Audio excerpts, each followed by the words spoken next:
नमस्कार, देश की बात में मैं कादम्बरी शर्मा हूं आपके साथ। और सबसे पहले इस वक्त खबर आ रही है, इंद्रप्रस्थ गैस लिमिटेड ने सीएनजी के दाम घटा दिए हैं। दिल्ली में सीएनजी 6 रुपए सस्ती हुई है। सीएनजी अब दिल्ली में 73 रुपए 59 पैसे प्रति किलो हो गई है। नोएडा में सीएनजी अब 77 रुपए 20 पैसे प्रति किलो है और गुरुग्राम में सीएनजी अब 82 रुपए 62 पैसे प्रति किलो हो गई है।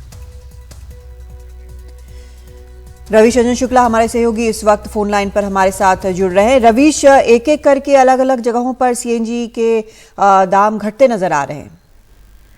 जी बिल्कुल कादम्बरी, क्योंकि गुरुवार को कैबिनेट ने ये फैसला लिया था कि जो सीएनजी और पीएनजी के जो दाम हैं उन पर कैप लगाने का फैसला किया था और इसके मानकों में तब्दीली की थी। तो इसका ये नतीजा रहा है कि आज जो है वो आईजीएल ने 6 रुपए सीएनजी और पीएनजी को सस्ती करने की घोषणा की है।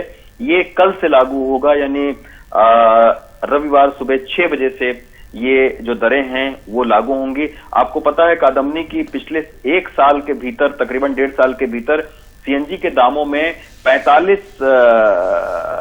34 रुपए की बढ़ोतरी हुई थी, माफ करिएगा।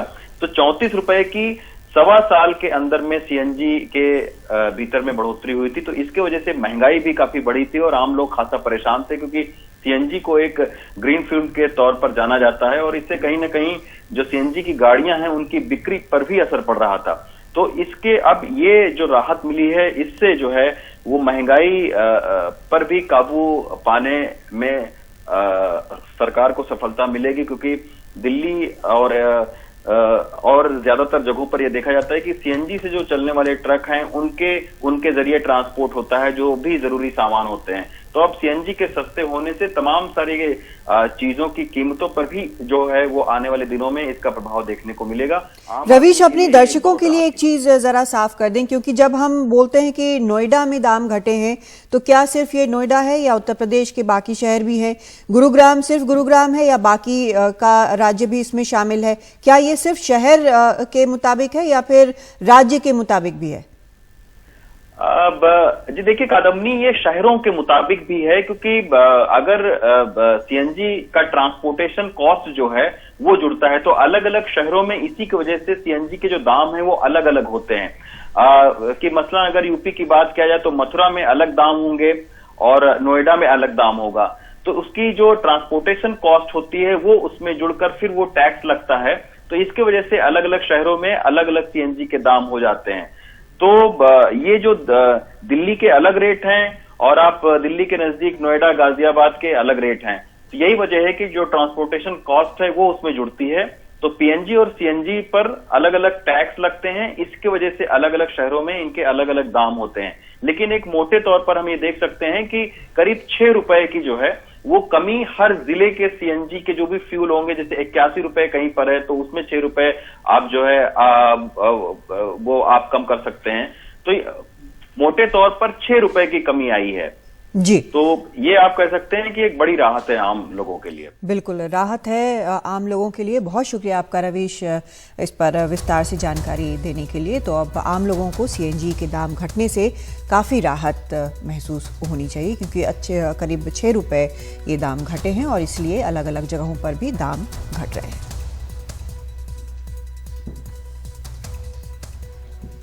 प्रधानमंत्री मोदी ने आज चेन्नई में वंदे भारत एक्सप्रेस को हरी झंडी दिखाई।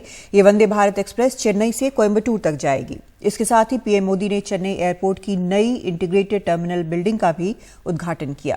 चेन्नई से चलने वाली ये दूसरी वंदे भारत एक्सप्रेस है। इससे पहले चेन्नई मैसूर के बीच वंदे भारत एक्सप्रेस की शुरुआत हो चुकी है। चेन्नई एयरपोर्ट की नई इंटीग्रेटेड टर्मिनल बिल्डिंग की लागत 1250 करोड़ है। इस बिल्डिंग में 100 चेक इन काउंटर हैं, 17 एस्केलेटर और 17 एलिवेटर्स हैं। उद्घाटन करेंगे और लोगों को भी वंदे भारत एक्सप्रेस ट्रेन को हरी झंडी दिखाकर वहां पर रवाना। और प्रधानमंत्री नरेंद्र मोदी ने आज से 2 दिन का दक्षिण भारत के 3 राज्यों का दौरा शुरू किया है। प्रधानमंत्री तेलंगाना, तमिलनाडु, कर्नाटक के दौरे पर हैं। सबसे पहले आज पीएम हैदराबाद पहुंचे। उन्होंने सिकंदराबाद से तिरुपति के लिए वंदे भारत एक्सप्रेस ट्रेन को हरी झंडी दिखाई। इसके बाद परेड ग्राउंड पहुंचे और 11,300 करोड़ की परियोजनाओं का शिलान्यास और उद्घाटन किया। इस मौके पर अपने संबोधन में पीएम ने जमकर विपक्ष पर निशाना साधा। उन्होंने कहा कि तेलंगाना सरकार से विकास कार्यों को पूरा करने में मदद नहीं मिल रही है। उनसे गुजारिश है कि जनता से जुड़ी परियोजनाओं में बाधा न बने। साथ ही उन्होंने परिवारवाद पर एक बार फिर हमला बोला और कहा कि 2014 में केंद्र परिवारवाद से मुक्त हुआ। पीएम ने कहा कि भ्रष्टाचार पर एक्शन जारी रहेगा। ऐसे लोग जो परिवारवाद, भाई भतीजावाद और भ्रष्टाचार को पोषित करते रहे, उन्हें ईमानदारी से काम करने वालों से परेशानी हो रही है। ऐसे लोगों को देश के हित से, समाज के भले से कोई लेना देना नहीं है। ये लोग सिर्फ और सिर्फ अपने कुनबे को फलता फूलता देखना पसंद करते हैं। हर प्रोजेक्ट में, हर इन्वेस्टमेंट में ये लोग अपने परिवार का स्वार्थ देखते हैं। तेलंगाना को ऐसे लोगों से बहुत सतर्क रहना जरूरी है। भाइयों और बहनों, भ्रष्टाचार और परिवारवाद एक दूसरे से अलग नहीं है। जहां परिवारवाद और भाई भतीजावाद होता है, वहीं से हर प्रकार का करप्शन फलना फूलना शुरू हो जाता है। मुझे एक बात के लिए बहुत पीड़ा है, बहुत दुख होता है, दर्द होता है। केंद्र के ज्यादातर प्रोजेक्ट्स में राज्य सरकार से सहयोग न मिलने के कारण हर प्रोजेक्ट में देरी हो रही है, विलंब हो रहा है। इससे नुकसान तेलंगाना के लोगों का, आप लोगों का हो रहा है। मेरा राज्य सरकार से आग्रह है कि वो विकास से जुड़े कार्यों में कोई बाधा न आने दे, विकास के कार्यों में तेजी लाए। भाइयों और बहनों, आज के नए भारत में देशवासियों की आशाएं, आकांक्षाएं, उनके सपने पूरे करना हमारी सरकार की प्राथमिकता है। कांग्रेस के पूर्व प्रवक्ता सीआर केशवन आज बीजेपी में शामिल हो गए। दिल्ली में बीजेपी मुख्यालय में केशवन ने बीजेपी की सदस्यता ग्रहण की। केशवन भारत के पहले गवर्नर जनरल सी राजगोपालाचारी के परपोते हैं। बीजेपी में शामिल होने के बाद उन्होंने कहा कि वो मोदी सरकार के कामकाज से प्रभावित होकर बीजेपी में आए हैं। आज मुझे बीजेपी में दिल से स्वागत करने के लिए मैं जनरल वीके सिंह जी और इन सब दिग्गजों को अत्यंत आभार व्यक्त करना चाहता हूं। प्रधानमंत्री नरेंद्र मोदी जी, अमित शाह जी और नड्डा जी, उनके प्रोत्साहन और मार्गदर्शन के लिए मैं हमेशा आभारी रहूंगा। और मैं सिर्फ ये कहना चाहता हूं कि इन सब के उपस्थिति यहाँ पूज्य राजा जी सी राजगोपालाचारी के प्रति इनके गहरा आदर को दर्शाता है।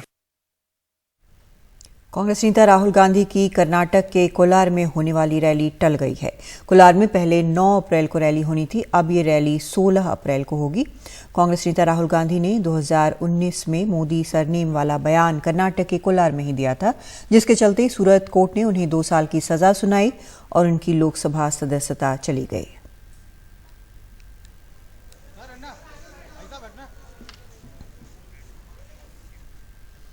NCP supremo Sharad Pawar NDTV को दिए अपने बयान पर कायम हैं। पवार ने शुक्रवार को एनडीटीवी को दिए इंटरव्यू में अडानी मुद्दे पर जेपीसी जांच की बजाय सुप्रीम कोर्ट की समिति की जांच को बेहतर बताया था। शनिवार को मीडिया ने जब उनसे वही सवाल फिर से किए तो पवार ने अपनी बात को दोहराया और जेपीसी जांच की बजाय सुप्रीम कोर्ट समिति की जांच को बेहतर बताया।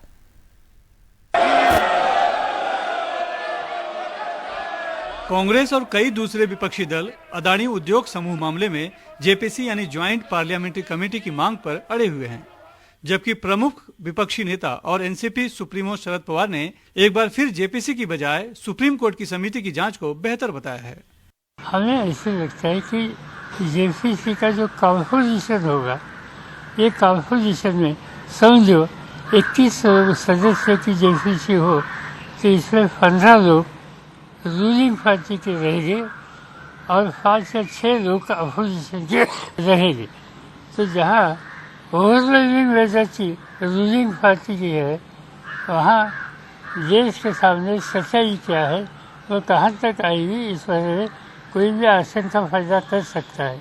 और इसलिए हमारा कहना ये है कि इससे दूसरा एक अल्टरनेटिव सुप्रीम कोर्ट ने दिया है, वो खुद कमिटी अपॉइंट करना चाहते हैं कि उन्होंने, तो शायद इसकी क्रेडिबिलिटी वो ज़्यादा रहेगी।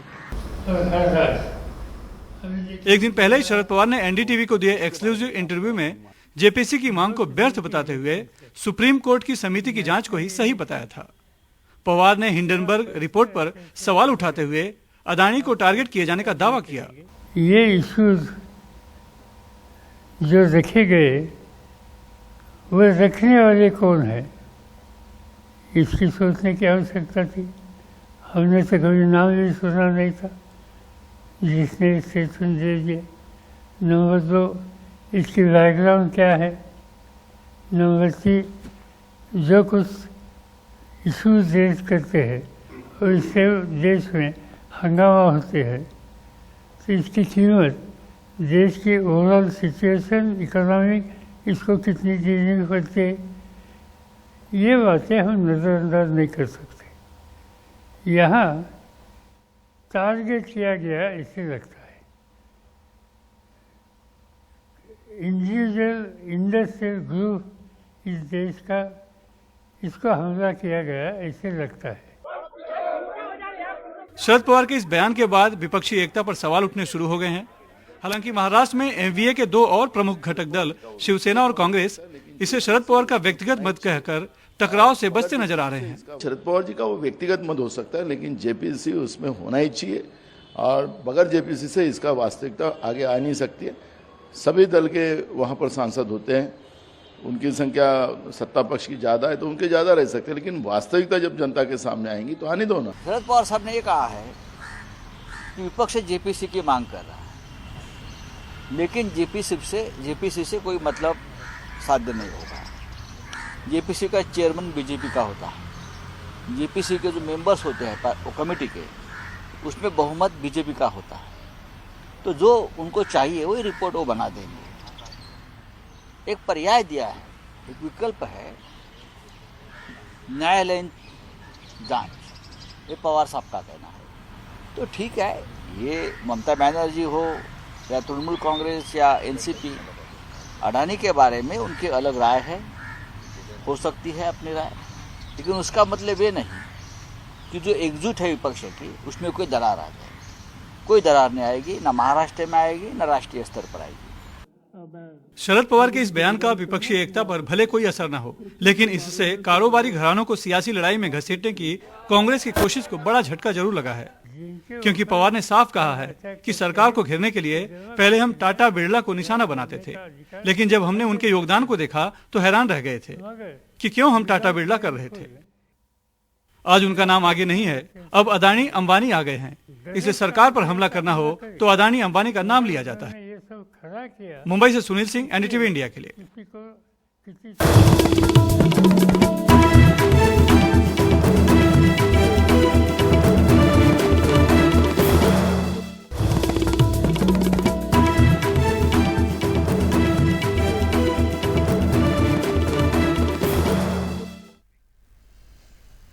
आज भारत की तीनों सेनाओं की सुप्रीम कमांडर राष्ट्रपति द्रौपदी मुर्मू ने लड़ाकू विमान सुखोई 30 में उड़ान भरी। उन्होंने ये उड़ान तेजपुर के एयरफोर्स स्टेशन से 15 मिनट के लिए भरी। पूरी तैयारियों में करीब आधे घंटे का वक्त लगा। सुखोई 30 MKI फाइटर प्लेन रूस में बना है। ये उड़ान के दौरान भी ईंधन भर सकता है। इस फाइटर प्लेन में 12 टन तक युद्धक सामग्री लोड कर सकती है। इसमें भी रफाल की तरह डबल इंजन लगे हुए हैं जो इमरजेंसी में काम आते हैं। सुखोई 30 फाइटर प्लेन एक बार में 3000 किलोमीटर की उड़ान भर सकता है। राष्ट्रपति द्रौपदी मुर्मू से पहले 2009 में तत्कालीन राष्ट्रपति प्रतिभा पाटिल ने सुखोई लड़ाकू विमान में उड़ान भरी थी और उनसे पहले डॉक्टर APJ अब्दुल कलाम राष्ट्रपति रहने के दौरान 8 जून 2006 में सुखोई से उड़ान भर चुके हैं। वो ऐसा करने वाले देश के पहले राष्ट्रपति थे। एक बार फिर तमिलनाडु में राज्यपाल और राज्य सरकार आमने सामने है। RN रवि का कहना है कि स्टरलाइट में बवाल के लिए विदेश से हुई थी फंडिंग। उनके इस बयान से द्रमुक और AIADMK दोनों नाराज हैं। क्या थुत्तुकुड़ी में वेदांता के स्टरलाइट कॉपर प्लांट को बंद करने का विरोध करने वालों को विदेशी पैसे मिले थे?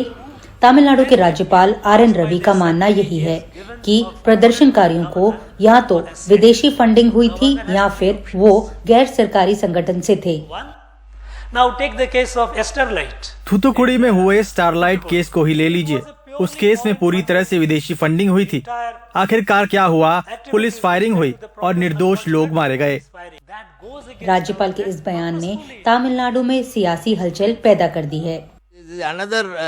वो वेदांत के एजेंट की तरह बात कर रहे हैं। स्टरलाइट फैक्ट्री के बंद होने से अगर उन्हें इतनी परेशानी है तो अपने राज्य बिहार ले जाएं। दरअसल 2018 में विरोध प्रदर्शन के दौरान पुलिस फायरिंग में 13 लोगों की मौत हो गई थी। इस वजह से स्टरलाइट कॉपर प्लांट को बंद कर दिया गया था। स्थानीय लोगों ने इसका काफी विरोध किया था। उनका आरोप था कि संस्थान स्वास्थ्य के लिए खतरा पैदा कर रहा है।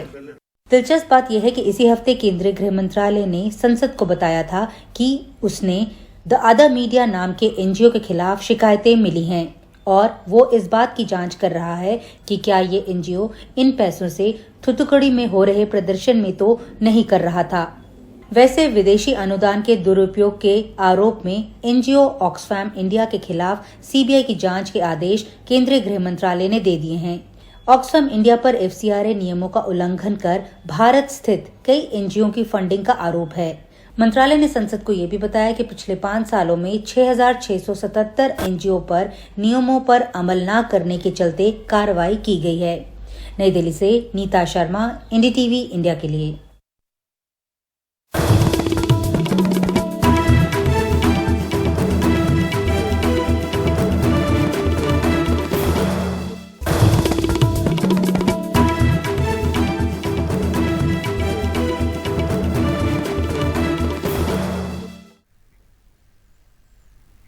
मध्य प्रदेश के खंडवा से खबर आ रही है। वहां पर एक भाई बहन को पेड़ से बांधकर पीटा गया। दोनों लड़का लड़की चिल्लाते रहे कि वो भाई बहन है, लेकिन ग्रामीणों ने उनकी एक न सुनी और लगातार पीटते रहे, जिसके बाद पुलिस ने मौके पर पहुंचकर दोनों को बचाया। पुलिस ने इस मामले में 3 लोगों को गिरफ्तार किया है। अनुराग द्वारी हमारे सहयोगी इस वक्त फोन लाइन पर हमारे साथ जुड़ रहे हैं। अनुराग, ये काफी इस तरह की घटनाएं लगातार हो रही हैं और इसमें जो लड़के लड़कियां हैं वो काफी चपेट में आ जा रहे हैं।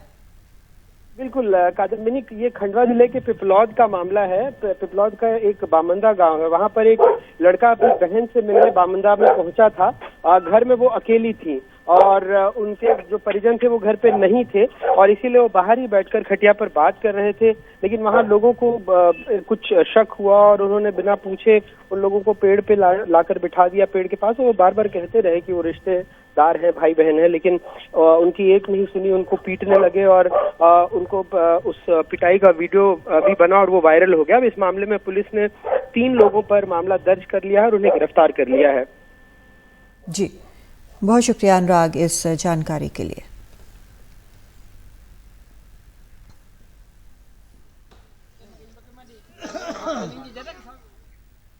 दिल्ली की तिहाड़ जेल के बाहर सरेंडर करने आए कैदियों की कल लंबी कतार दिखी। कैदियों में होड़ लगी है कि कौन पहले जेल में दाखिल हो जाए। दरअसल कोरोना के दौरान सुप्रीम कोर्ट के आदेश पर 4,683 कैदियों की रिहाई की गई थी। इनमें 1184 कैदी दोषी करार दिए गए थे, जबकि अन्य विचाराधीन कैदी थे। लेकिन इनमें से अधिकतर कैदियों ने अब तक जेल में वापस सरेंडर नहीं किया था। इसके बाद 24 मार्च को सुप्रीम कोर्ट ने सख्ती दिखाते हुए आदेश दिया कि जेल से बाहर आए सभी कैदियों को 15 दिन के अंदर जेल जाकर सरेंडर करना होगा। सरेंडर करने की आखिरी तारीख 7 अप्रैल थी। ऐसे में कल यहां सरेंडर करने की होड़ लग गई। अब तक 1768 कैदी सरेंडर कर चुके हैं। आपने पानी और राशन के लिए लोगों की लंबी लाइनें देखी होंगी, लेकिन शुक्रवार को तिहाड़ जेल के बाहर अलग ही नज़ारा था। यहाँ पर ऐसे लोगों की लंबी लाइनें थीं जो कि तिहाड़ जेल में जाने को बेकरार थी। दरअसल ये वो लोग थे जो कि तिहाड़ जेल में सरेंडर करने आए थे। इन लोगों को कोरोना महामारी के दौरान तिहाड़ जेल में भीड़ कम करने के लिए एक तय समय सीमा के लिए जेल से पैरोल पर रिहा कर दिया गया था, लेकिन ये लोग तय समय सीमा पर तिहाड़ जेल में सरेंडर करने नहीं आए। इसके बाद 24 मार्च को सुप्रीम कोर्ट ने सख्ती दिखाते हुए आदेश दिया कि ऐसे सभी कैदी जो कोरोना महामारी के दौरान पैरोल पर रिहा किए गए हैं उनको 15 दिन के अंदर सरेंडर करना होगा, जिसका आखिरी दिन शुक्रवार यानी 7 अप्रैल था। तो 7 अप्रैल को यहाँ पर बड़ी संख्या में कैदी आए, उन्होंने सरेंडर किया। तिहाड़ जेल के मुताबिक अब तक 1700 से ज़्यादा ऐसे कैदी हैं जिन्होंने सरेंडर कर दिया है, लेकिन जो कैदी रिहा किए गए थे उनका आंकड़ा 4000 से ऊपर है।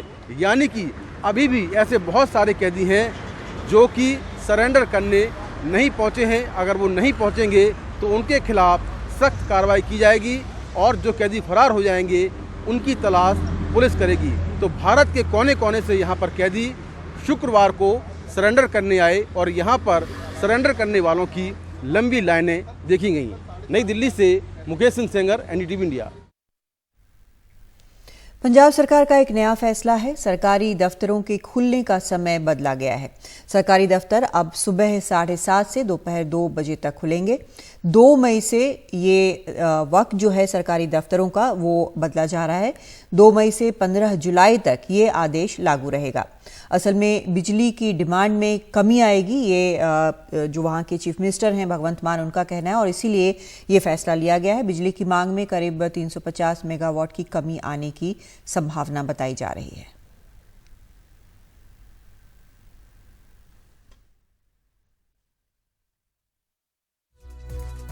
सरकारी दफ्तर जो हैं, जितने भी पंजाब सरकार के सरकारी दफ्तर हैं पंजाब में, 2 मई से उनका टाइम टेबल बदल रहे हैं। 2 मई से पंजाब में सरकारी दफ्तर सुबह 7:30 बजे खुलेंगे, दोपहर के 2 बजे तक।